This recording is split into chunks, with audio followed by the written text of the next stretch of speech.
tonight. So as mentioned, the governor promised not to enact any new taxes to help close the state's yawning budget gap. But there are a lot of people who say that that pledge is easier said than done. We just heard from some advocates who are in favor of extending the so-called millionaires tax to boost the revenue that is coming into the state coffers and avoid some of those cuts that the governor has proposed. Now, my next guest has in the past pushed another idea that might help New York improve its cash flow crisis.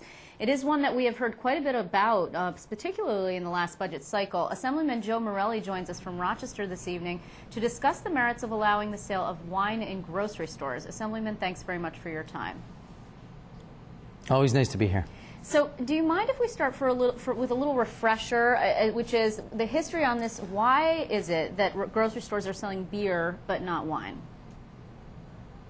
Well, this goes back decades. After Prohibition, it was just structured in such a way, and it's obviously different from state to state, but states have control over how you will retail certain types of alcoholic beverages. So this has been around for many, many years, as has been the three-tiered system where you have retailers, wholesalers, and producers. So it's something of long standing, and obviously that's one of the reasons that it's been so difficult to talk about an alternative structure, if you will, for the sale of wine in particular. You know, I actually was in Florida not so long ago, and you can get wine in the drugstore. I mean, decent wine, $10 wine, $12 wine.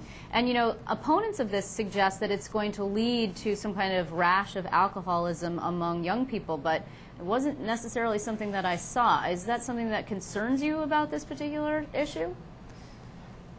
No, and it's interesting that groups like Mothers Against Drunk Driving and Students Against Drunk Driving have not taken a position in opposition to the bill. I think you're right. If you look around, we're not really exactly breaking new ground here. If we were to do it, we would join the 30-odd other states that allow the sale of wine at other retail outlets. As you mentioned, Florida certainly is one of the larger ones that does that.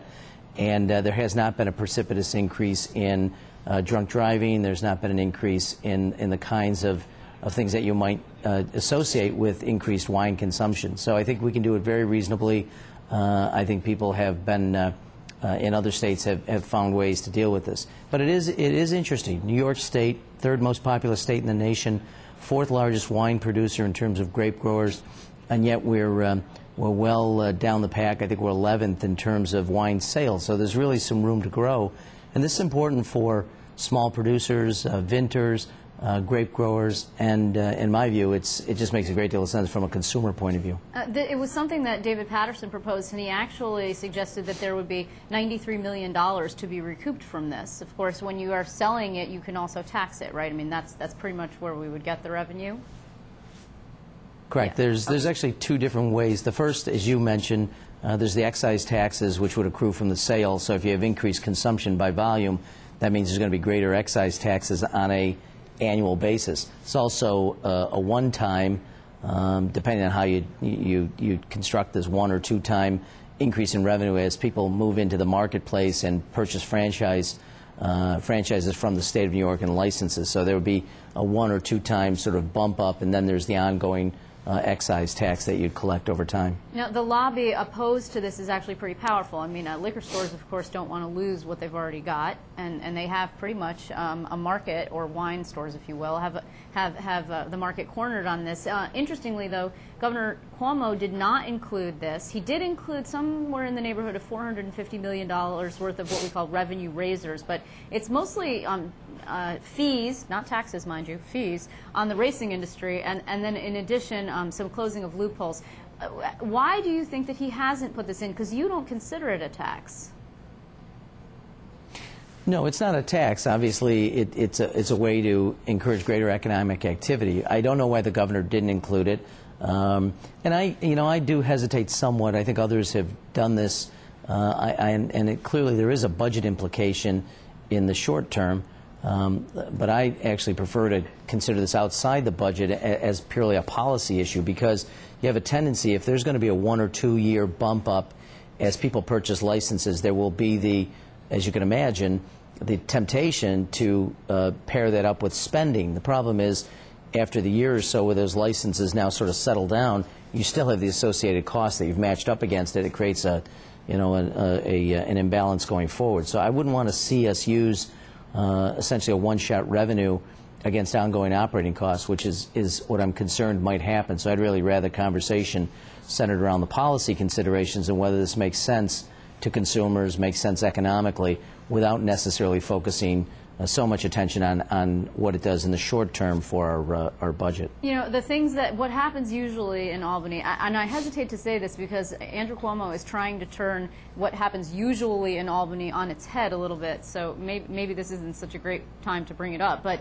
generally at the end of the session, a lot of stuff comes together all at once. And things that are outside the budget, as you mentioned, like maybe wine and grocery stores or another revenue generator, which people call MMA, which would be the legalization of mixed martial arts or ultimate fighting.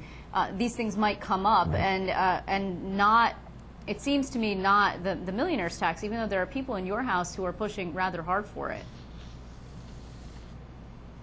Well, but in many ways, this is really something that has a profound impact, clearly on, and I'm not ignoring by any means the impact that this will have on small retailers. So this is something that I think really ought to be considered. If people want to talk about it during the context of the budget, that's fine. But I think it's enough of a policy consideration that we ought not be tempted to make a dramatic change like this, as much as I'm a proponent for it, and consider the financial implications in the short term exclusively, or put too much of an emphasis on what the financial benefits would be in the short term. I think this is significant enough that we could certainly talk about it post-budget in a policy discussion. I'm okay either way. I just don't want it to focus exclusively to be on the short-term financial benefits. Mike McEwen, who's a former spokesman for former Governor George Pataki, is working on the other side of this issue, and he suggested in a story today in the Times-Union that the issue is, in his words, buried. He says without the governor's support and then the death of it twice at the hands of the legislature last year, that this isn't coming back. Do you think that's a correct assessment, that it's actually possible to bring it back at this point, or there's so much else swirling around, including really hard stuff, not to say that this isn't, but pension reform, for example, that still remains out there outside of the budget, the property tax cap in addition? Well, I think you rightly identified there are significant problems facing the state. The budget, obviously, immediately, and perhaps the property tax cap immediately as well. So I think he's right in the sense that it will be more difficult.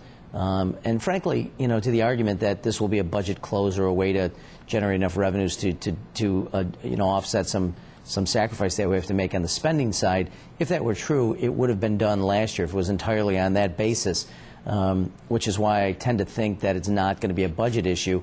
But I would.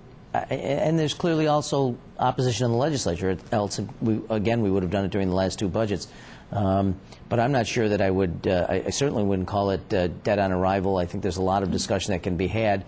And frankly, there is growing sentiment among grape growers, the agricultural community, and the retail community that this is something whose time has come. I do think we have to be mindful of a transition period, and we have to figure out how, particularly for those small businesses, those who sell distilled spirits and wines right now, how we help them transition to a new structure and a new way of doing business. And I think that's a legitimate concern.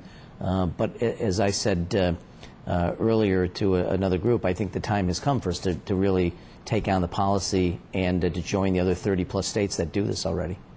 Assemblyman Joe Morelle, this is just one of the things, of course, that we're in the mix talking about as possible revenue generators in this session. I want to thank you very much for joining us this evening from Rochester. Always nice to be with you, Liz. Thank you.